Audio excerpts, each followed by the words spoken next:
modes one more time and what happens in each one. Okay, so at the moment we're in EB, Ettore Bugatti mode. This is the standard mode or the automatic mode. The chassis, and I'm sorry I'm not, I don't know the inch measurements for it, but the chassis is 115 millimeters from the ground at the front, 116 from the rear, so almost flat. If you reach 112 miles an hour on your closed road or your highway or your runway, I should say, the car will then switch into Autobahn mode. It can also be selected manually. In Autobahn mode, the chassis drops to 95 millimeters at the front, so down 20, 115 at the back, down 1. So it's lower, it's more rake. Same time the wing will deploy into the Autobahn setting, and the suspension will be a little bit firmer. So the other two modes you have is the standard lift mode, which will lift the car 10 millimeters both ends if you need to get over obstacles.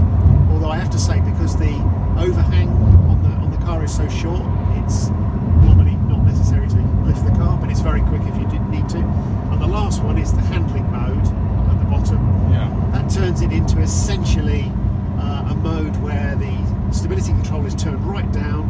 It does allow for drifting, which I definitely would recommend you do on the track, because the grip level of this car is so high, you have to be going quite fast to drift it. It also makes the suspension another step firmer.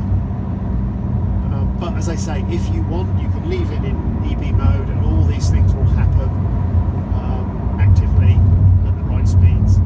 And in the drift mode, once the car gets to a certain angle of rotation, once it tries to exceed that, if you were drifting it, let's say, and then you gave it too much throttle or steering input, and you were going to spin the car, it would the stability control would come on, and it would reduce power, you think, or what happens at that end point? Yeah, it depends on how much grip's available, speed, and what's going on.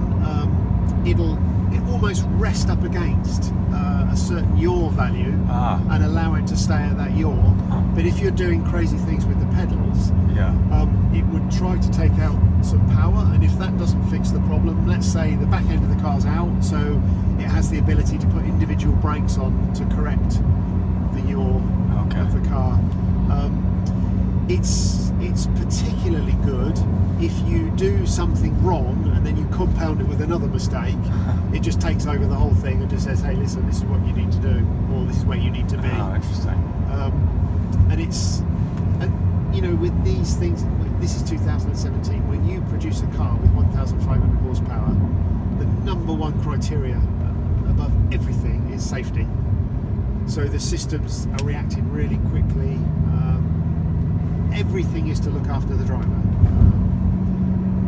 And the air brake, when it deploys, and that deploys over 112 miles an hour, it deploys instantly.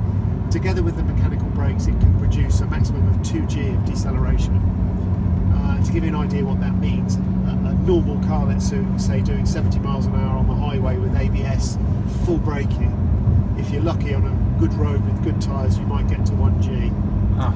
This is 2G. Now the air brake can also be used, let's say at high speed, something happened, you ran over some oil or whatever, and the back of the car got away from you. On top of the stability systems operating individual brakes, engine power reductions, all these other things, it could then also deploy the air brake momentarily, which moves the aerodynamic centre of pressure rearward and gives the car more rear grip, and then the back of the car will come back in line. So all these things, but they happen in a split second.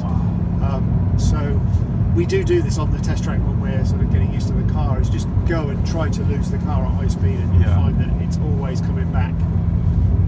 It's quite a nice feeling to know that there's somebody there looking after you, sitting on your shoulder, ready. Does it ever have an off mode for all the stability systems? There is an off mode, but I never ever use it. And when these systems first started appearing on cars, they were so intrusive.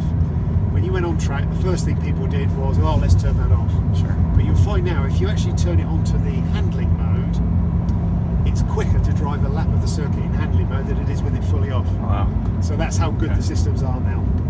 I mean, and that's how it should be. Yeah, use the tools to the fullest potential. Yeah, that's it.